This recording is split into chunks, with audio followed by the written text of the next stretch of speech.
قرآن پاک کی ایک سورت ہے جس کو کہا جاتا ہے سورہ کہف. ٹھیک ہے, یہ 15ویں پارے کے آخر میں ہے, 16ویں پارے کے شروع میں ہے. اس کے بے شمار فضائل بھی ہیں, اس کی تلاوت بھی کیا کریں. ہر جمعے کو کوشش کر کے اس کی تلاوت کریں کہ روایتوں میں آتا ہے جو ایک جمعے سے دوسرے جمعے کو دوبارہ پڑھتا ہے نا سورہ کہف, تو دونوں جمعوں کے درمیان اس کے لیے نور کر دیا جاتا ہے. یہ سورہ پاک مکہ مکرمہ میں نازل ہوئی. اس میں 12 رکوع ہیں, 111 آیتیں ہیں, 1577 کلمے ہیں اور 6360 حروف ہیں. سورہ کہف پڑھنے سے گھر میں سکون اور برکت نازل ہوتی ہے. حضرت برہ بن عازب رضی اللہ تعالیٰ فرماتے ہیں کہ ایک مرتبہ ایک صحابی نے سورہ کہف پڑھی تو گھر میں ایک جانور تھا, وہ بھی بدکنا شروع ہو گیا. انہوں نے سلامتی کی دعا کی اور غور سے دیکھا کہ کیا بات ہے, تو انہیں ایک بادل نظر آیا جس نے انہیں ڈھانپ رکھا تھا. ان صحابی نے اس واقعے کا ذکر جب نبی پاک علیہ الصلوۃ والسلام کی بارگاہ میں کیا تو پیارے آقا علیہ الصلوۃ والسلام نے فرمایا, اے فلاں قرآن پاک کی تلاوت کرتے رہا کرو, وہ بادل سکینہ تھا, وہ سکون کا بادل تھا جو قرآن مجید کی وجہ سے نازل ہوا تھا. تو سورہ کہف یہ سکون کا, یہ برکت کا باعث ہے. اور ایک اور جگہ پیارے آقا علیہ الصلوۃ والسلام فرماتے ہیں جو سورہ کہف کی ابتدائی 10 آیات یاد کرے گا وہ دجال کے فتنے سے محفوظ رہے گا. اچھا, اس صورت میں تلاوت کے فضائل تو اپنے ہیں. اس صورت صرف ایک ہی صورت میں 3 کمال کے واقعات ہیں. ایک تو وہی کہف, غار, کہف کہتے ہیں غار کو, غار والا واقعہ ہے. ایک اس کے اندر حضرت ذوالقرنین کا واقعہ, اللہ اکبر, پڑھنے سے تعلق رکھتا ہے. East and west and north تینوں جگہوں کا آپ نے سفر کیا, دنیا کے 3 کونوں کا آپ نے سفر کیا, اور جو آپ نے وہاں ایکسپیرینس کیا, کمال کی باتیں, اور ان کی پھر وہاں کیسے ملاقات ہوئی, یاجوج ماجوج کو کیسے پایا, اور کس طرح اس کو جا کے انہوں نے بلاک کیا, یہ سارا واقعہ اس صورت میں موجود ہے. اور تیسرا اس میں واقعہ حضرت موسیٰ علیہ السلام اور حضرت خضر علیہ السلام کی جو ایک بڑی کمال کی ملاقات ہے, اس ملاقات میں کیسے کیسے واقعات ہیں. یعنی میں یقین کریں میرے پاس ٹائم ہوتا تو میں آپ کو سورہ کہف کے 3 واقعات سناتا, لیکن یہ سب چیزیں ڈیفائن کرنے کا مقصد یہ کہ یہ آپ کے اور میرے قرآن میں سب موجود ہے. اچھا, ایک اور بات بتاؤں کہ یہ اصحاب کہف پر یا اس واقعے پر جو بھروسہ یا ایمان یا عقیدہ ہے نا, یہ صرف مسلمانوں کا نہیں ہے. یہ دیگر مذاہب کی کتابوں میں بھی 7 سلیپرز کہلاتے ہیں, 7 سونے والے. تو 7 سلیپرز وہ بورڈ لگے ہوئے اب بھی, تو وہاں پر دیگر مذاہب کے لوگ بھی آتے ہیں کیونکہ ان کی آسمانی کتابوں میں بھی ان اصحاب کہف کا ذکر موجود ہے. اب یہ کون تھے, یہ کیا تھے, اب ذرا یہ واقعہ سنیے گا, پھر میں انشاءاللہ اس کے تحت کیا سبق ملتا ہے ہم سیکھیں گے کیا, میں اس پر ڈسکس کروں گا. اصحاب کہف جو تھے یہ شہر افسوس کے شرفاء تھے, بڑے نیک لوگ تھے. اچھا, شہر کا نام کیا نام تھا؟ افسوس. اور جو بادشاہ تھا اس کے معزز درباری بھی تھے, مگر یہ لوگ صاحب ایمان تھے, یہ بت پرستی سے بیزار تھے, یہ اللہ وحدہ لا شریک کو اپنا رب مانتے تھے. اچھا, وہاں پر جو بادشاہ تھا وہ بڑا ظالم بھی تھا اور بت پرستی کے لیے بڑا انفسائز کرتا تھا. جو بت پرستی نہیں کرتا تھا اس کو قتل کر دیتا تھا. اچھا, اس بادشاہ کا نام دقیانوس تھا. آج آپ کو ایک اور بات سمجھ آئے گی کہ ہم بعض اوقات کہتے ہیں یار یہ بندہ بڑی دقیانوسی باتیں کرتا ہے, تو ایکچولی دقیانوس جو یہ لفظ ہے یہ ایک بادشاہ کا نام تھا, اور چونکہ وہ ہزاروں سال پرانا بادشاہ ہے تو آج بھی اگر کوئی پرانی باتیں کرتا ہے, اولڈ ایج کی باتیں کرتا ہے, تو لوگ کہتے ہیں یار یہ دقیانوسی باتیں کر رہا ہے. ایکچولی یہ اسی کی طرف نسبت ہوتی ہے کہ دقیانوس نام کا ایک بادشاہ تھا, مگر وہ بڑا ظالم تھا. تو یہ لوگ جب دیکھا کہ یہ ہر مسلمان کو مار رہے ہیں, ہر ایمان والے کو مار رہے ہیں اور بت پرستی کے لیے ظلم کر رہے ہیں, تو ان 7 لوگوں نے کیا پلان کیا کہ ہم بادشاہ کے ظلم و ستم سے چھٹکارا پا کر شہر سے باہر چلے جاتے ہیں. وہ باہر گئے اور جا کر ایک ویرانے میں ایک غار میں جا کر انہوں نے پناہ لے لی. اس زمانے میں ہوٹل اور یہ بلڈنگیں تو ہوتی نہیں تھی, ہزاروں سال پرانی بات ہے. تو بہرحال اب یہ غار میں گئے اور وہاں پر جا کر آرام کیا, تھکے ہوئے تھے تو سو گئے. اللہ کی شان یہ ہے کہ وہ تقریباً 300 برس سے زیادہ عرصے کے لیے سو گئے. یہ سوئے تو اٹھے ہی نہیں. اللہ اکبر. اچھا, ادھر حالات بدلتے رہے. بادشاہ کو جب پتا چلا کہ یہ لوگ غار کے اندر ہیں اور یہ مجھ سے چھپ کر گئے ہیں, بڑا ناراض ہوا اور اس نے اپنے ایک بندے کو بھیجا کہ جاؤ اس غار پر ایک دیوار بنا کے اس کو بند کر دو, یہ اندر ہی بھوکے پیاسے مر جائیں. جس بندے کو یہ آرڈر دیا گیا تھا نا وہ تھوڑا سا خدا ترس آدمی تھا. اس نے کیا کیا کہ ان 7 اصحاب کہف کے نام لکھے, پوری بات لکھی کہ یہ لوگ ایمان والے ہیں, بادشاہ کے ظلم سے جا کر اندر چھپے ہیں, اور ان کا یہ واقعہ ہے. ایک تختی لکھی, ایک صندوق کے اندر اس غار کے ساتھ دیوار میں اسے دفن کیا اور ایک دیوار کھڑی کر دی. حکم تو تھا بادشاہ کا. اب باہر والے لوگ یہ سمجھے کہ یہ بھوکے پیاسے اندر مر گئے. بہرحال ادھر بادشاہ کا انتقال ہوا, پھر دوسرا بادشاہ آیا, تیسرا بادشاہ, دور بدلتا گیا.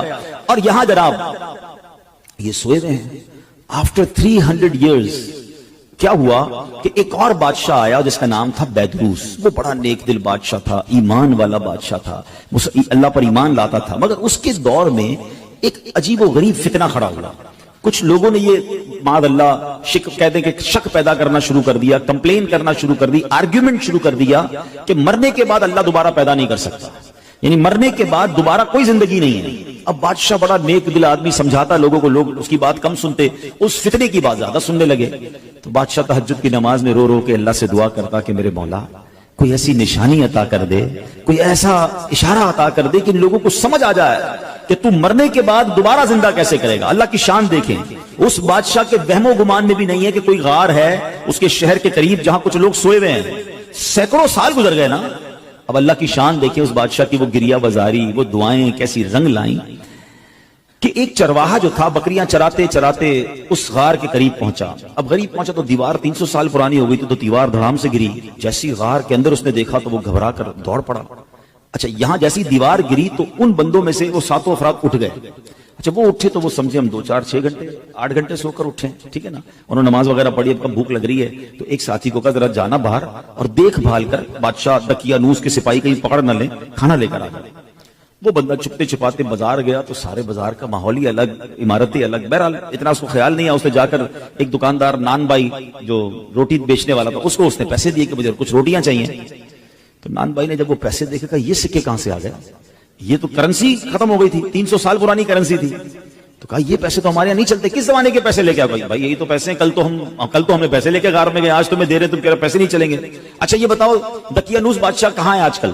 وہ جو اصحاب کہف میں سے ایک بندہ تھا وہ پوچھتا ہے کون دقیانوس, اس زمانے کا تو کوئی بادشاہ یہاں پر نہیں ہے. اب وہ حیران کہ بادشاہ کل تو ہم جا کے غار میں گئے, آج بادشاہ کی کوئی پہچان نہیں رہا, کرنسی ہماری چل نہیں رہی. ادھر وہ نان بھائی سمجھ گیا کہ یہ سینکڑوں سال پرانی کرنسی ان کے پاس ہے, ان کو لگتا ہے کوئی خزانہ مل گیا ہے. تو انہوں نے پکڑ کر اس بندے کو جو اصحاب کہف میں سے تھے پولیس والوں کے یا حکام کے حوالے کر دیا. وہ حکام انہیں بادشاہ کے پاس لے گئے. بادشاہ کو جب یہ سارا واقعہ پتا چلا, اس نے کہا ہم تو دقیانوس بادشاہ کے زمانے کے لوگ ہیں, ہم تو سوئے اٹھے تو آپ بتا رہے ہیں کہ وہ بادشاہ بھی نہیں ہے, پیسے بھی یہ نہیں چل رہے, یہ زمانہ کون سا ہے؟ تو بادشاہ نے معلوم کیا تو پتا چلا کہ یہ 300 سال پرانی بات کر رہے ہیں. یہ کیسے پوسیبل ہے کہ بندہ بھی جوان ہے, بوڑھا بھی نہیں ہوا, اور 300 سال پرانی بات کر رہا ہے. کہ میں اکیلا نہیں ہوں, 7 6 اور بھی ہیں. کدھر ایک غار میں ہے. چلو اب بادشاہ نے پورا لشکر لیا. یقین تو بادشاہ کو بھی نہیں آ رہا تھا کہ یہ ہو کیا رہا ہے. اب پورے لشکر کو لے کر جب وہ غار کے قریب پہنچے تو ادھر جو غار میں لوگ تھے وہ سمجھ گئے کہ دقیانوس بادشاہ کے بندے آ گئے ہیں, ہمارا بندہ پکڑا گیا ہے, اب ہماری خیر نہیں ہے. وہ سجدے میں چلے گئے, وہ دعائیں کرنے لگے, استغفار پڑھنے لگے. مگر جب سپاہی آئے تو سپاہی بھی کوئی اور, بادشاہ بھی کوئی اور. کسی کو یقین نہ آئے ان کی باتیں. اب وہ تختی کام آئی.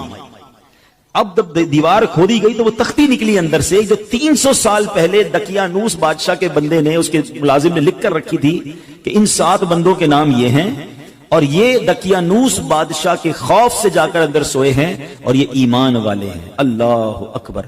جب بادشاہ کو یہ پتا چلا نا, پہلے تو وہ گیا سجدہ شکر میں کہ اللہ تو نے میری پکار سن لی, ایسی نشانی بتا دی کہ بندہ مرنے کے بعد کیسے جیے گا.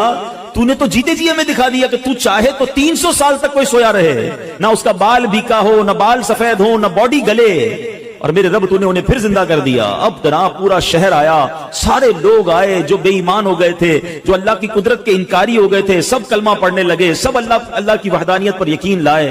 سبحان اللہ. اب یہ جو اصحاب کہف تھے, سبحان اللہ, یہ لوگ جو تھے جب انہوں نے دیکھا کہ اب ماشاءاللہ سب لوگ ایمان لے آئے ہیں اور یہ کام سارا ہو گیا ہے, تو پھر انہوں نے کہا کہ اے بادشاہ ہم اللہ کے تمہیں سپرد کرتے ہیں, تمہارا کام ہو گیا. یہ پھر غار کے اندر گئے اور پھر سو گئے, اور اللہ نے اسی حالت میں انہیں وفات دی.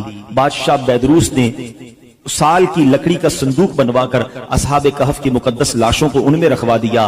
اللہ کریم نے اصحاب کہف کے غار کا ایسا روب لوگوں کے دلوں میں ڈالا کہ لوگ ان کی قبروں تک نہیں جا پاتے تھے. اصحاب کہف کی لاشوں کا حفاظت کا انتظام بھی رب نے کیا, اور بیدروس بادشاہ نے غار کے منہ پر ایک مسجد بنائی, سالانہ ایک دن مقرر کیا, اور ہر سال لوگ وہاں پر ان کے گویا عرس میں جمع ہو کر اللہ کی عبادت کرتے, اور گویا وہاں جا کر عبادت کرتے. تو اے میرے پیارے اسلامی بھائیوں, یہ ایک واقعہ جو تفسیر قرآن کے ذریعے میں نے آپ کو سنایا. قرآن میں سورہ کہف میں یہ پورا تفصیل سے واقعہ موجود ہے. جو سورہ کہف پڑھتے ہیں یہ آیتیں بار بار پڑھتے ہوں گے. بسم اللہ الرحمن الرحیم. ام حسبت ان اصحاب الكهف والرقیم كانوا من آیاتنا عجبا اذ اول الفتية الى الكهف فقالوا ربنا آتنا من لدنك رحمة وهيئ لنا من امرنا رشدا فضربنا على آذانهم في الكهف سنين عددا ثم بعثناهم لنعلم أي الحزبين أحصى لما لبثوا أمدا نحن نقص عليك نبأهم بالحق إنهم فتية آمنوا بربهم وزدناهم هدى. کیا تمہیں معلوم ہوا، ترجمہ کنز الایمان سنیں، کیا تمہیں معلوم ہوا کہ پہاڑ کی کھو اور جنگل کے کنارے والے ہماری ایک عجیب نشانی تھے. جب ان جوانوں نے غار میں پناہ لی پھر بولے اے ہمارے رب ہمیں اپنے پاس سے رحمت دے اور ہمارے کام میں ہمارے لیے راہ یابی کے سامان کر، تو ہم نے اس غار میں ان کے کانوں پر گنتی کی کئی برس تھپکا. پھر ہم نے انہیں جگایا کہ دیکھیں دو گروہ میں کون ان کے ٹھہرنے کی مدت زیادہ ٹھیک بتاتا ہے.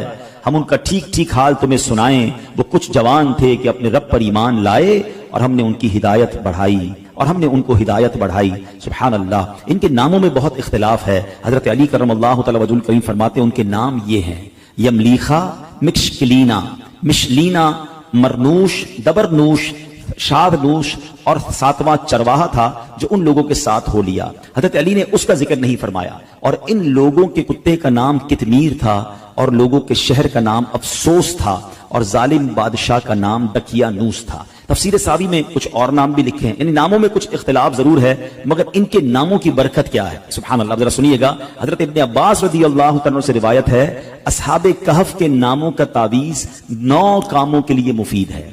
بھاگے ہوئے کو بلانے کے لیے اور دشمنوں سے بچ کر بھاگنے کے لیے. کوئی بھاگ گیا اس کو بلانا ہے یا خود دشمنوں سے بچنا ہے اس کے لیے بڑا مفید ہے. آگ بجھانے کے لیے کپڑے پر لکھ کر آگ میں ڈال دیں انشاءاللہ آگ بجھ جائے گی. بچوں کے رونے اور تیسرے دن آنے والے بخار کے لیے. مگر پھر بھی اس واقعے سے ہمیں درس کیا ملتا ہے کہ مرنے کے بعد زندہ ہونا، ہو کر اٹھنا یہ حق ہے. اور اصحاب کہف کے اس واقعے سے گویا رب نے ایک اور قدرت کا نظارہ ہمیں دکھایا. سبحان اللہ.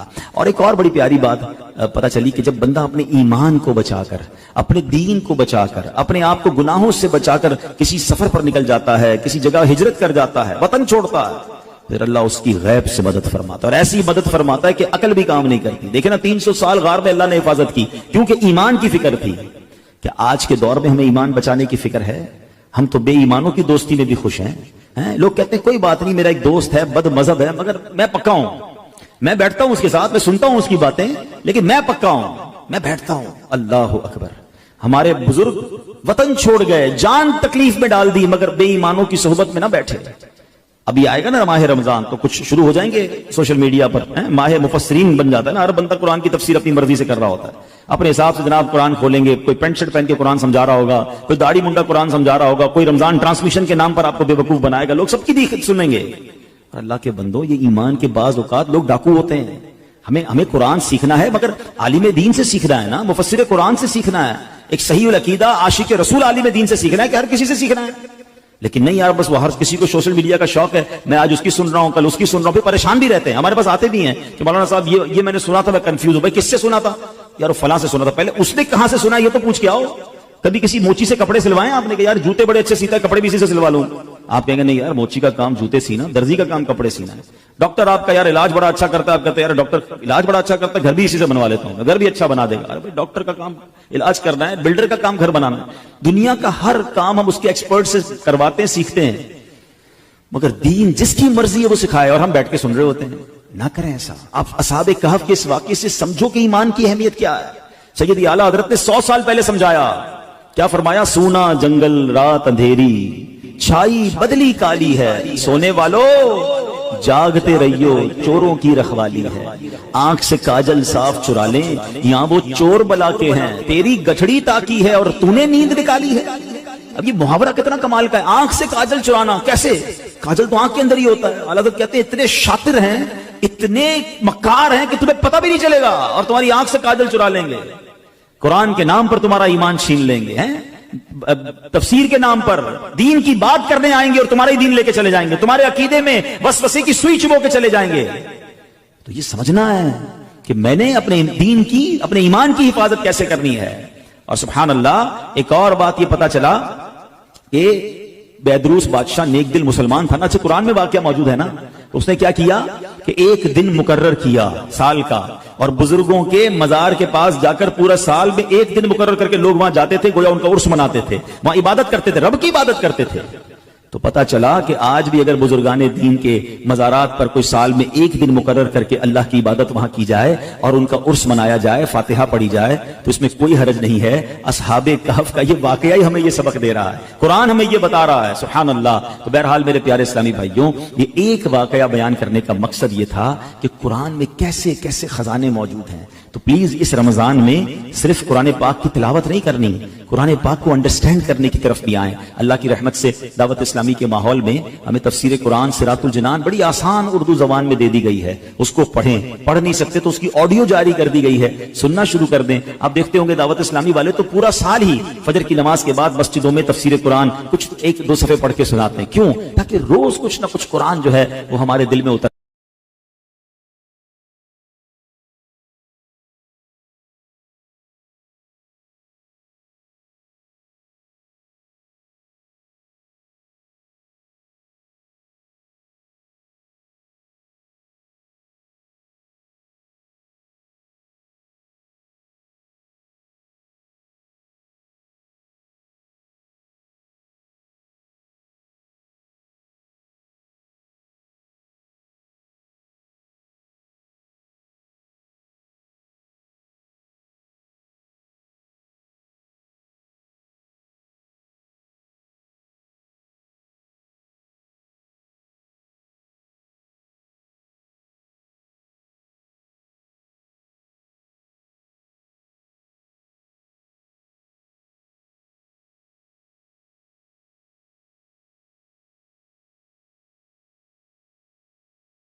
قرآن پاک کی ایک سورت ہے جس کو کہا جاتا ہے سورہ کہف. ٹھیک ہے, یہ 15ویں پارے کے آخر میں ہے, 16ویں پارے کے شروع میں ہے. اس کے بے شمار فضائل بھی ہیں, اس کی تلاوت بھی کیا کریں. ہر جمعے کو کوشش کر کے اس کی تلاوت کریں. کہ روایتوں میں آتا ہے جو ایک جمعے سے دوسرے جمعے کو دوبارہ پڑھتا ہے نا سورہ کہف, تو دونوں جمعوں کے درمیان اس کے لیے نور کر دیا جاتا ہے. یہ سورہ پاک مکہ مکرمہ میں نازل ہوئی. اس میں 12 رکوع ہیں, 111 آیتیں ہیں, 1577 کلمے ہیں اور 6360 حروف ہیں. سورہ کہف پڑھنے سے گھر میں سکون اور برکت نازل ہوتی ہے. حضرت برا بن عازب رضی اللہ عنہ فرماتے ہیں کہ ایک مرتبہ ایک صحابی نے سورہ کہف پڑھی تو گھر میں ایک جانور تھا, وہ بھی بدکنا شروع ہو گیا. انہوں نے سلامتی کی دعا دیکھی, سلامتی کی دعا کی اور غور سے دیکھا کہ کیا بات ہے, تو انہیں ایک بادل نظر آیا جس نے انہیں ڈھانپ رکھا تھا. ان صحابی نے اس واقعے کا ذکر جب نبی پاک علیہ الصلوۃ والسلام کی بارگاہ میں کیا تو پیارے آقا علیہ الصلوۃ والسلام نے فرمایا, اے فلاں قرآن پاک کی تلاوت کرتے رہا کرو, وہ بادل سکینہ تھا, وہ سکون کا بادل تھا جو قرآن مجید کی وجہ سے نازل ہوا تھا. تو سورہ کہف یہ سکون کا, یہ برکت کا باعث ہے. اور ایک اور جگہ پیارے آقا علیہ الصلوۃ والسلام فرماتے ہیں, جو سورہ کہف کی ابتدائی 10 آیات یاد کرے گا وہ دجال کے فتنے سے محفوظ رہے گا. اچھا, اس سورت میں تلاوت کے فضائل تو اپنے ہیں. اس سورت سے ایک ہی سورت میں 3 کمال کے واقعات ہیں. ایک تو وہی کہف, غار, کہف کہتے ہیں غار کو, غار والا واقعہ ہے. ایک اس کے اندر حضرت ذوالقرنین کا واقعہ, اللہ اکبر, پڑھنے سے تعلق رکھتا ہے. East and west and north تینوں جگہوں کا آپ نے سفر کیا, دنیا کے 3 کونوں کا آپ نے سفر کیا, اور جو آپ نے وہاں ایکسپیرینس کیا, کمال کی باتیں, اور ان کی پھر وہاں کیسے ملاقات ہوئی, یاجوج ماجوج کو کیسے پایا اور کس طرح اس کو جا کے انہوں نے بلاک کیا, یہ سارا واقعہ اس صورت میں موجود ہے. اور تیسرا اس میں واقعہ حضرت موسیٰ علیہ السلام اور حضرت خضر علیہ السلام کی جو ایک بڑی کمال کی ملاقات ہے, اس ملاقات میں کیسے کیسے واقعات ہیں. یعنی میں یقین کریں میرے پاس ٹائم ہوتا تو میں آپ کو سورہ کہف کے 3 واقعات سناتا, لیکن یہ سب چیزیں ڈیفائن کرنے کا مقصد یہ کہ یہ آپ کے اور میرے قرآن میں سب موجود ہے. اچھا ایک اور بات بتاؤں کہ یہ اصحاب کہف پر یا اس واقعے پر جو بھروسہ یا ایمان یا عقیدہ ہے نا، یہ صرف مسلمانوں کا نہیں ہے، یہ دیگر مذاہب کی کتابوں میں بھی 7 سلیپرز کہلاتے ہیں، 7 سونے والے. 7 سلیپر وہ بورڈ لگے ہوئے اب بھی، تو وہاں پر دیگر مذاہب کے لوگ بھی آتے ہیں کیونکہ ان کی آسمانی کتابوں میں بھی ان اصحاب کہف کا ذکر موجود ہے. اب یہ کون تھے، یہ کیا تھے، اب ذرا یہ واقعہ سنیے گا، پھر میں انشاءاللہ اس کے تحت کیا سبق ملتا ہے ہم سیکھیں گے کیا، میں اس پر ڈسکس کروں گا. اصحاب کہف جو تھے یہ شہر افسوس کے شرفا تھے، بڑے نیک لوگ تھے. اچھا شہر کا نام کیا نام تھا؟ افسوس. اور جو بادشاہ تھا اس کے معزز درباری بھی تھے، مگر یہ لوگ صاحب ایمان تھے، یہ بت پرستی سے بیزار تھے، یہ اللہ وحدہ لا شریک کو اپنا رب مانتے تھے. اچھا وہاں پر جو بادشاہ تھا وہ بڑا ظالم بھی تھا اور بت پرستی کے لیے بڑا انفسائز کرتا تھا، جو بت پرستی نہیں کرتا تھا اس کو قتل کر دیتا تھا. اچھا اس بادشاہ کا نام دقیانوس تھا.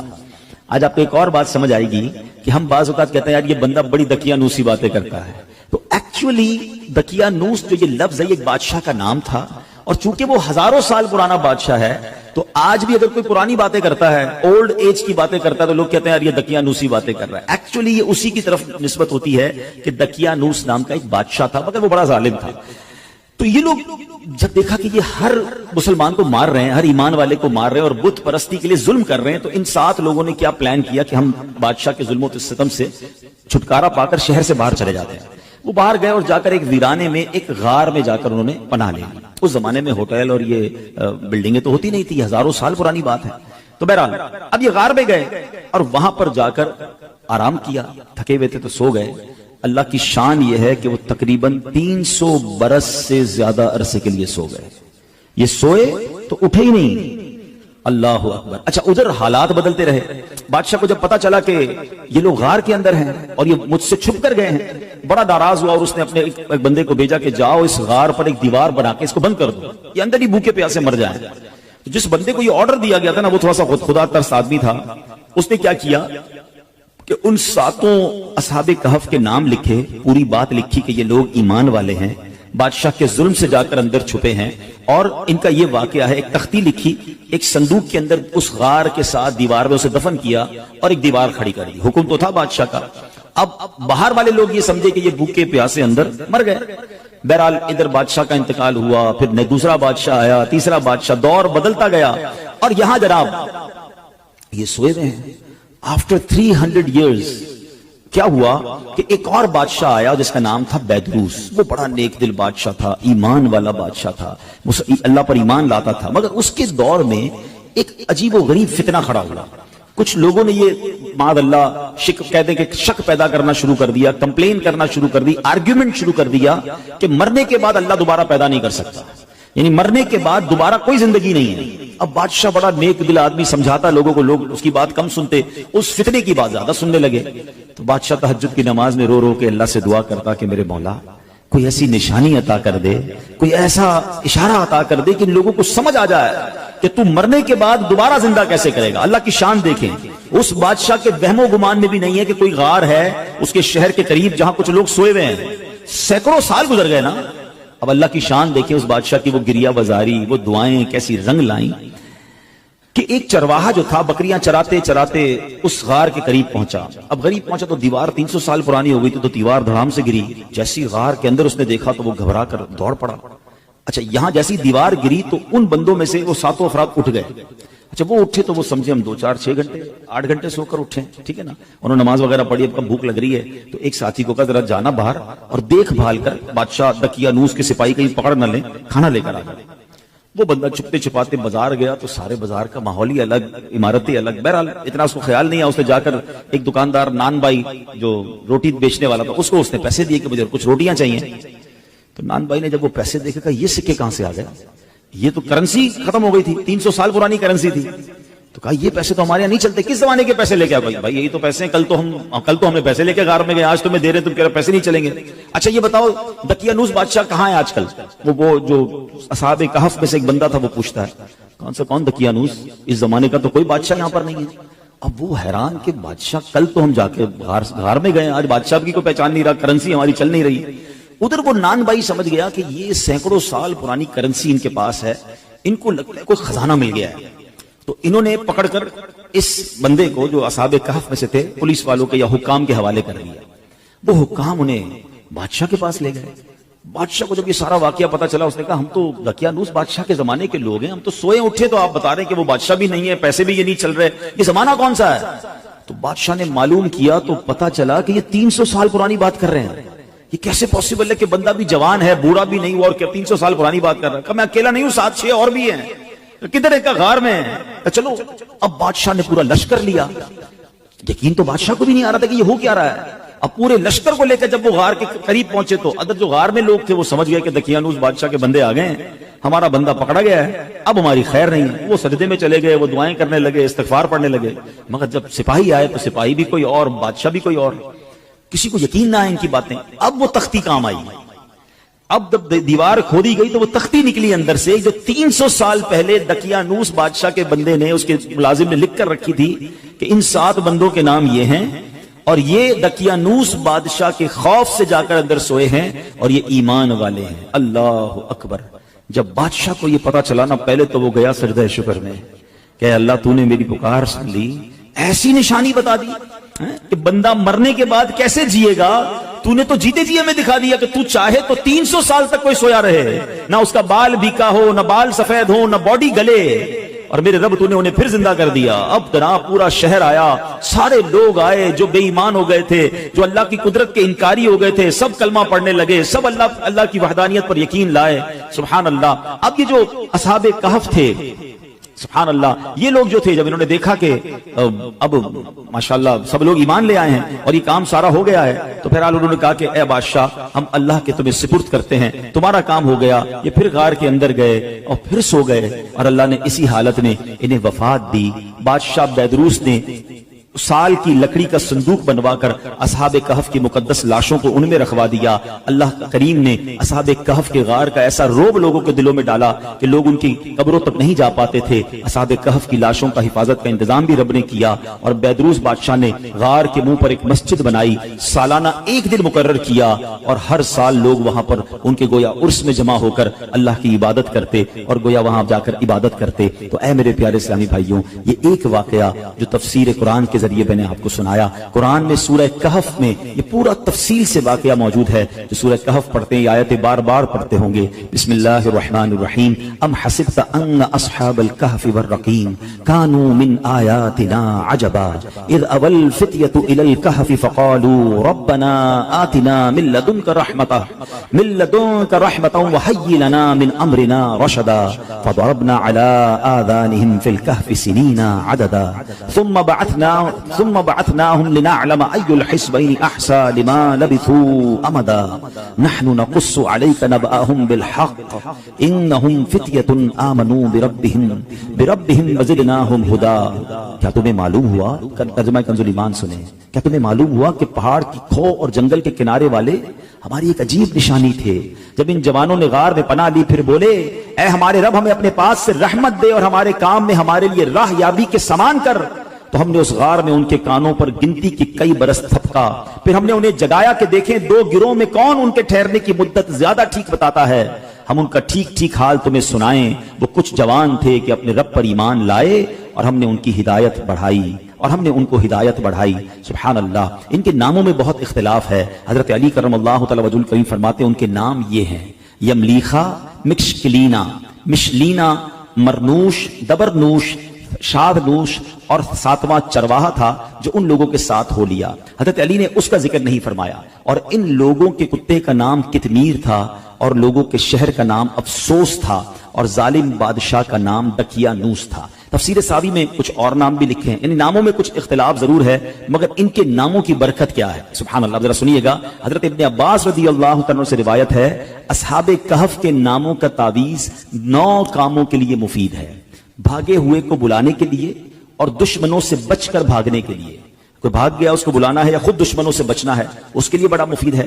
آگ بجھانے کے لیے کپڑے پر لکھ کر آگ میں ڈال دیں, انشاءاللہ آگ بجھ جائے گی. بچوں کے رونے اور تیسرے دن آنے والے بخار کے لیے. نمبر 4. مگر پھر بھی اس واقعے سے ہمیں درس کیا ملتا ہے کہ مرنے کے بعد زندہ ہونا, ہو کر اٹھنا یہ حق ہے, اور اصحاب کہف کے اس واقعے سے گویا رب نے ایک اور قدرت کا نظارہ ہمیں دکھایا، سبحان اللہ۔ اور ایک اور بڑی پیاری بات پتہ چلی کہ جب بندہ اپنے ایمان کو بچا کر، اپنے دین کو بچا کر، اپنے آپ کو گناہوں سے بچا کر کسی سفر پر نکل جاتا ہے، کسی جگہ ہجرت کر جاتا ہے، وطن چھوڑتا ہے، پھر اللہ اس کی غیب سے مدد فرماتا ہے، اور ایسی مدد فرماتا ہے کہ عقل بھی کام نہیں کرتی۔ دیکھیں نا 300 سال غار میں اللہ نے حفاظت کی، کیونکہ ایمان کی فکر تھی۔ کیا آج کے دور میں ہمیں ایمان بچانے کی فکر ہے؟ ہم تو بے ایمانوں کی دوستی میں بھی خوش ہیں۔ لوگ کہتے ہیں کوئی بات نہیں، میرا ایک دوست ہے، بد مذہب ہے، مگر میں پکا ہوں، میں بیٹھتا ہوں اس کے ساتھ، میں سنتا ہوں اس کی باتیں، لیکن میں پکا ہوں، میں بیٹھتا ہوں۔ اللہ اکبر! ہمارے بزرگ وطن چھوڑ گئے، جان تکلیف میں ڈال دی، مگر بے ایمانوں کی صحبت میں نہ بیٹھے۔ ابھی آئے گا نا ماہ رمضان تو کچھ شروع ہو جائیں گے سوشل میڈیا پر، ماہ مفسرین بن جاتا ہے نا، ہر بندہ قرآن کی تفسیر اپنی مرضی سے کر رہا ہوتا ہے، اپنے حساب سے جناب قرآن کھولیں گے، کوئی پینٹ شرٹ پہن کے قرآن سمجھا رہا ہوگا، کوئی داڑھی منڈا قرآن سمجھا رہا ہوگا، کوئی رمضان ٹرانسمیشن کے نام پر آپ کو بے وقوف بنائے گا، لوگ سب کی دیکھ سنیں گے۔ اور اللہ کے بندو، یہ ایمان کے بعض اوقات لوگ ڈاکو ہوتے ہیں۔ ہمیں قرآن سیکھنا ہے، مگر عالم دین سے سیکھنا ہے نا، مفسر قرآن سے سیکھنا ہے، ایک صحیح العقیدہ عاشق رسول عالم دین سے سیکھنا ہے، کہ ہر کسی سے سیکھنا ہے۔ لیکن نہیں یار، بس وہ ہر کسی کو سوشل میڈیا کا شوق ہے، میں آج اس کی سن رہا ہوں، کل اس کی سن رہا ہوں، پھر پریشان بھی رہتے ہیں۔ ہمارے پاس آتے بھی ہیں کہ مولانا صاحب یہ میں نے سنا تھا، میں کنفیوز ہوں، بھائی کس سے سنا تھا؟ یار فلاں سے سنا تھا۔ پہلے اس نے کہاں سے سنا یہ تو پوچھ کے آؤ۔ کبھی کسی موچی سے کپڑے سلوائے آپ نے کہ یار جوتے بڑے اچھے سیتا ہے، کپڑے بھی اسی سے سلوا لوں؟ آپ کہیں گے نہیں یار، موچی کا کام جوتے سینا، درزی کا کام کپڑے سینا ہے۔ ڈاکٹر آپ کا یار علاج بڑا اچھا کرتا ہے، آپ کہتے ہیں یار ڈاکٹر علاج بڑا اچھا کرتا ہے، گھر بھی اسی سے بنوا لیتا ہوں، گھر بھی اچھا بنا دے گا۔ ارے ڈاکٹر کا کام علاج کرنا ہے، بلڈر کا کام گھر بنانا ہے۔ دنیا کا ہر کام ہم اس کے ایکسپرٹ سے کرواتے ہیں، سیکھتے ہیں، مگر دین جس کی مرضی ہے وہ سکھائے اور ہم بیٹھ کے سن رہے ہوتے ہیں۔ نہ کریں ایسا۔ آپ اصحاب کہف کے اس واقعے سے سمجھو کہ ایمان کی اہمیت کیا ہے۔ سید اعلیٰ حضرت نے 100 سال پہلے سمجھایا، کیا فرمایا؟ سونا جنگل رات اندھیری، چھائی بدلی کالی ہے، سونے والو جاگتے رہیو، چوروں کی رکھوالی ہے۔ آنکھ سے کاجل صاف چرا لیں، یہاں وہ چور بلا کے ہیں، تیری گٹھڑی تاکی ہے اور تو نے نیند نکالی ہے۔ اب یہ محاورہ کتنا کمال کا ہے، آنکھ سے کاجل چرانا، کیسے؟ کاجل تو آنکھ کے اندر ہی ہوتا ہے۔ اعلیٰ حضرت کہتے ہیں اتنے شاطر ہیں، اتنے مکار ہیں کہ تمہیں پتہ بھی نہیں چلے گا اور تمہاری آنکھ سے کاجل چرا لیں گے، قرآن کے نام پر تمہارا ایمان چھین لیں گے، تفسیر کے نام پر دین کی بات کرنے آئیں گے اور تمہارا ہی دین لے کے چلے جائیں گے، تمہارے عقیدے میں وسوسے کی سوئی چبو کے چلے جائیں گے۔ تو یہ سمجھنا ہے کہ میں نے اپنے دین کی، اپنے ایمان کی حفاظت کیسے کرنی ہے۔ اور سبحان اللہ، ایک اور بات یہ پتا چلا کہ بیدروس بادشاہ نیک دل مسلمان تھا نا، اچھا قرآن میں واقعہ موجود ہے نا، تو اس نے کیا کیا کہ ایک دن مقرر کیا سال کا، اور بزرگوں کے مزار کے پاس جا کر پورا سال میں ایک دن مقرر کر کے لوگ وہاں جاتے تھے، گویا ان کا عرس مناتے تھے، وہاں عبادت کرتے تھے، رب کی عبادت کرتے تھے۔ تو پتا چلا کہ آج بھی اگر بزرگان دین کے مزارات پر کوئی سال میں ایک دن مقرر کر کے اللہ کی عبادت وہاں کی جائے اور ان کا عرس منایا جائے، فاتحہ پڑھی جائے، تو اس میں کوئی حرج نہیں ہے۔ اصحاب کہف کا یہ واقعہ ہی ہمیں یہ سبق دے رہا ہے، قرآن ہمیں یہ بتا رہا ہے، سبحان اللہ۔ تو بہرحال میرے پیارے اسلامی بھائیوں، یہ ایک واقعہ بیان کرنے کا مقصد یہ تھا کہ قرآن میں کیسے کیسے خزانے موجود ہیں۔ تو پلیز اس رمضان میں صرف قرآن پاک کی تلاوت نہیں کرنی، قرآن پاک کو انڈرسٹینڈ کرنے کی طرف بھی آئیں۔ اللہ کی رحمت سے دعوت اسلامی کے ماحول میں ہمیں تفسیر قرآن صراط الجنان بڑی آسان اردو زبان میں دے دی گئی ہے، اس کو پڑھیں، پڑھ نہیں سکتے تو اس کی آڈیو جاری کر دی گئی ہے، سننا شروع کر دیں۔ آپ دیکھتے ہوں گے دعوت اسلامی والے تو پورا سال ہی فجر کی نماز کے بعد مسجدوں میں تفسیر قرآن کچھ ایک دو صفحے پڑھ کے سناتے ہیں، کیوں؟ تاکہ روز کچھ نہ کچھ قرآن جو ہے وہ ہمارے دل میں اتر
قرآن پاک کی ایک سورت ہے جس کو کہا جاتا ہے سورہ کہف، ٹھیک ہے؟ یہ 15ویں پارے کے آخر میں ہے، 16ویں پارے کے شروع میں ہے۔ اس کے بے شمار فضائل بھی ہیں، اس کی تلاوت بھی کیا کریں، ہر جمعے کو کوشش کر کے اس کی تلاوت کریں کہ روایتوں میں آتا ہے جو ایک جمعے سے دوسرے جمعے کو دوبارہ پڑھتا ہے نا سورہ کہف، تو دونوں جمعوں کے درمیان اس کے لیے نور کر دیا جاتا ہے۔ یہ سورہ پاک مکہ مکرمہ میں نازل ہوئی، اس میں 12 رکوع ہیں، 111 آیتیں ہیں، 1577 کلمے ہیں اور 6360 حروف ہیں۔ سورہ کہف پڑھنے سے گھر میں سکون اور برکت نازل ہوتی ہے۔ حضرت برہ بن عازب رضی اللہ عنہ فرماتے ہیں کہ ایک مرتبہ ایک صحابی نے سورہ کہف پڑھی تو گھر میں ایک جانور تھا، وہ بھی بدکنا شروع ہو گیا۔ انہوں نے سلامتی کی دعا کی اور غور سے دیکھا کہ کیا بات ہے، تو انہیں ایک بادل نظر آیا جس نے انہیں ڈھانپ رکھا تھا۔ ان صحابی نے اس واقعے کا ذکر جب نبی پاک علیہ الصلوۃ والسلام کی بارگاہ میں کیا تو پیارے آقا علیہ الصلوۃ والسلام نے فرمایا، اے فلاں، قرآن پاک کی تلاوت کرتے رہا کرو، وہ بادل سکینہ تھا، وہ سکون کا بادل تھا جو قرآن مجید کی وجہ سے نازل ہوا تھا۔ تو سورہ کہف یہ سکون کا، یہ برکت کا باعث ہے۔ اور ایک اور جگہ پیارے آقا علیہ الصلوۃ والسلام فرماتے ہیں، جو سورہ کہف کی ابتدائی 10 آیات یاد کرے گا وہ دجال کے فتنے سے محفوظ رہے گا۔ اچھا، اس سورت میں تلاوت کے فضائل تو اپنے ہیں، اس سورت صرف ایک ہی سورت میں 3 کمال کے واقعات ہیں۔ ایک تو وہی کہف، غار، کہف کہتے ہیں غار کو، غار والا واقعہ ہے۔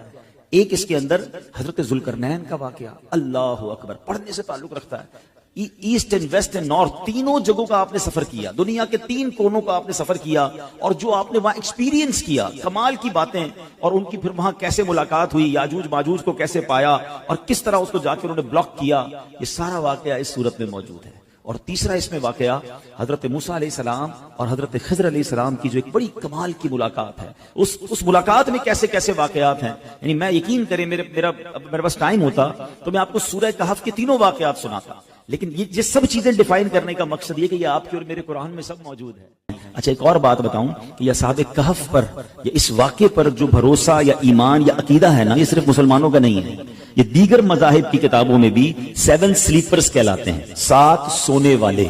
تو 7 سلیپر وہ بورڈ لگے ہوئے ہیں اب بھی، تو وہاں پر دیگر مذاہب کے لوگ بھی آتے ہیں کیونکہ ان کی آسمانی کتابوں میں بھی ان اصحاب کہف کا ذکر موجود ہے۔ اب یہ کون تھے، یہ کیا تھے، اب ذرا یہ واقعہ سنیے گا، پھر میں انشاءاللہ اس کے تحت کیا سبق ملتا ہے ہم سیکھیں گے کیا، میں اس پر ڈسکس کروں گا۔ اصحاب کہف جو تھے یہ شہر افسوس کے شرفاء تھے، بڑے نیک لوگ تھے۔ اچھا، شہر کا نام کیا نام تھا؟ افسوس۔ اور جو بادشاہ تھا اس کے معزز درباری بھی تھے، مگر یہ لوگ صاحب ایمان تھے، یہ بت پرستی سے بیزار تھے، یہ اللہ وحدہ لا شریک کو اپنا رب مانتے تھے۔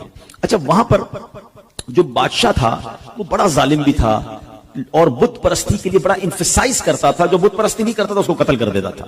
اچھا، اس بادشاہ کا نام دقیانوس تھا۔ آج آپ کو ایک اور بات سمجھ آئے گی کہ ہم بعض اوقات کہتے ہیں یار یہ بندہ بڑی دقیانوسی باتیں کرتا ہے، تو ایکچولی دقیانوس جو یہ لفظ ہے یہ ایک بادشاہ کا نام تھا، اور چونکہ وہ ہزاروں سال پرانا بادشاہ ہے تو آج بھی اگر کوئی پرانی باتیں کرتا ہے، اولڈ ایج کی باتیں کرتا ہے، تو لوگ کہتے ہیں یار یہ دقیانوسی باتیں کر رہا ہے۔ ایکچولی یہ اسی کی طرف نسبت ہوتی ہے کہ دقیانوس نام کا ایک بادشاہ تھا، مگر وہ بڑا ظالم تھا۔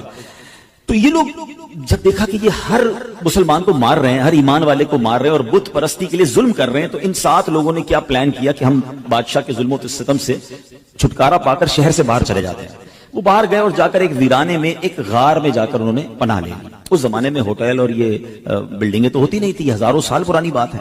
تو بہرحال اب یہ غار میں گئے اور وہاں پر جا کر آرام کیا، تھکے ہوئے تھے تو سو گئے۔ اللہ کی شان یہ ہے کہ وہ تقریباً 300 برس سے زیادہ عرصے کے لیے سو گئے۔ یہ سوئے تو اٹھے ہی نہیں، اللہ اکبر۔ اچھا، ادھر حالات بدلتے رہے۔ بادشاہ کو جب پتا چلا کہ یہ لوگ غار کے اندر ہیں اور یہ مجھ سے چھپ کر گئے ہیں، بڑا ناراض ہوا اور اس نے اپنے ایک بندے کو بھیجا کہ جاؤ اس غار پر ایک دیوار بنا کے اس کو بند کر دو، یہ اندر ہی بھوکے پیاسے مر جائیں۔ جس بندے کو یہ آرڈر دیا گیا تھا نا وہ تھوڑا سا خدا ترس آدمی تھا، اس نے کیا کیا کہ ان 7 اصحاب کہف کے نام لکھے، پوری بات لکھی کہ یہ لوگ ایمان والے ہیں، بادشاہ کے ظلم سے جا کر اندر چھپے ہیں، اور ان کا یہ واقعہ ہے۔ ایک تختی لکھی، ایک صندوق کے اندر اس غار کے ساتھ دیوار میں اسے دفن کیا اور ایک دیوار کھڑی کر دی۔ حکم تو تھا بادشاہ کا۔ اب باہر والے لوگ یہ سمجھے کہ یہ بھوکے پیاسے اندر مر گئے۔ بہرحال ادھر بادشاہ کا انتقال ہوا، پھر دوسرا بادشاہ آیا، تیسرا بادشاہ، دور بدلتا گیا، اور یہاں جناب یہ سوئے ہوئے ہیں۔ آفٹر 300 years کیا ہوا کہ ایک اور بادشاہ آیا جس کا نام تھا بیدروس. وہ بڑا نیک دل بادشاہ تھا, ایمان والا بادشاہ تھا, اللہ پر ایمان لاتا تھا. مگر اس کے دور میں ایک عجیب و غریب فتنہ کھڑا ہوا. کچھ لوگوں نے یہ معاذ اللہ کہتے ہیں کہ شک پیدا کرنا شروع کر دیا, کمپلین کرنا شروع کر دی, آرگیومنٹ شروع کر دیا کہ مرنے کے بعد اللہ دوبارہ پیدا نہیں کر سکتا, یعنی مرنے کے بعد دوبارہ کوئی زندگی نہیں ہے. اب بادشاہ بڑا نیک دل آدمی, سمجھاتا لوگوں کو, لوگ اس کی بات کم سنتے, اس فتنے کی بات زیادہ سننے لگے. تو بادشاہ تہجد کی نماز میں رو رو کے اللہ سے دعا کرتا کہ میرے مولا کوئی ایسی نشانی عطا کر دے, کوئی ایسا اشارہ عطا کر دے کہ ان لوگوں کو سمجھ آ جائے کہ تو مرنے کے بعد دوبارہ زندہ کیسے کرے گا. اللہ کی شان دیکھیں, اس بادشاہ کے وہم و گمان میں بھی نہیں ہے کہ کوئی غار ہے اس کے شہر کے قریب جہاں کچھ لوگ سوئے ہوئے ہیں. سینکڑوں سال گزر گئے نا. اب اللہ کی شان دیکھیں اس بادشاہ کی, وہ گریہ بازاری, وہ دعائیں کیسی رنگ لائیں کہ ایک چرواہا جو تھا بکریاں چراتے چراتے اس غار کے قریب پہنچا. اب غریب پہنچا تو دیوار 300 سال پرانی ہو گئی تھی, تو دیوار دھڑام سے گری. جیسی غار کے اندر اس نے دیکھا تو وہ گھبرا کر دوڑ پڑا. اچھا, یہاں جیسی دیوار گری تو ان بندوں میں سے وہ 7 افراد اٹھ گئے. اچھا, وہ اٹھے تو وہ سمجھے ہم 2 4 6 گھنٹے 8 گھنٹے سو کر اٹھے, ٹھیک ہے نا. انہوں نے نماز وغیرہ پڑھی, اب بھوک لگ رہی ہے تو ایک ساتھی کو کہا ذرا جانا باہر اور دیکھ بھال کر بادشاہ دقیانوس کے سپاہی کہیں پکڑ نہ لیں, کھانا لے کر آ گئے. وہ بندہ چھپتے چھپاتے بازار گیا تو سارے بازار کا ماحول ہی الگ, عمارتیں الگ. بہرحال اتنا اس کو خیال نہیں آیا, اس نے جا کر ایک دکاندار نان بائی جو روٹی بیچنے والا تھا اس کو اس نے پیسے دیے کہ مجھے کچھ روٹیاں چاہیے. تو نان بائی نے جب وہ پیسے دیکھے کہا یہ سکے کہاں سے آ گئے, یہ تو کرنسی ختم ہو گئی تھی, 300 سال پرانی کرنسی تھی. تو کہا یہ پیسے تو ہمارے یہاں نہیں چلتے, کس زمانے کے پیسے لے کے آئے؟ بھائی یہی تو پیسے ہیں, کل تو ہم نے پیسے لے کے غار میں گئے, آج تمہیں دے رہے, تم کہہ رہے پیسے نہیں چلیں گے. اچھا یہ بتاؤ دقیانوس بادشاہ کہاں ہے آج کل؟ وہ جو اصحاب کہف میں سے ایک بندہ تھا وہ پوچھتا ہے کون دقیانوس, اس زمانے کا تو کوئی بادشاہ یہاں پر نہیں ہے.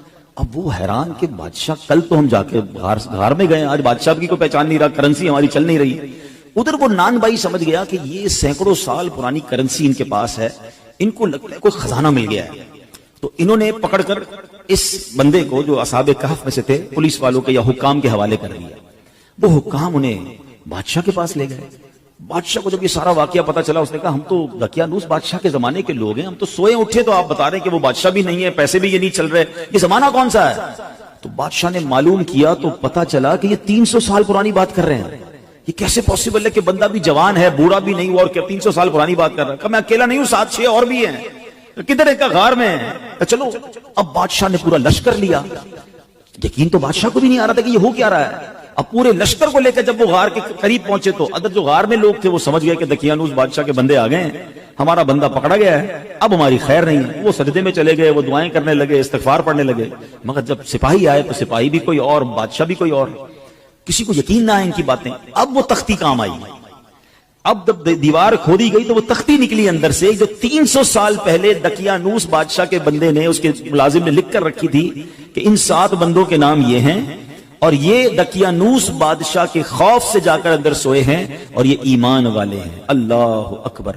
جب بادشاہ کو یہ پتا چلا نا, پہلے تو وہ گیا سجدہ شکر میں کہ اللہ تو نے میری پکار سن لی, ایسی نشانی بتا دی کہ بندہ مرنے کے بعد کیسے جیے گا.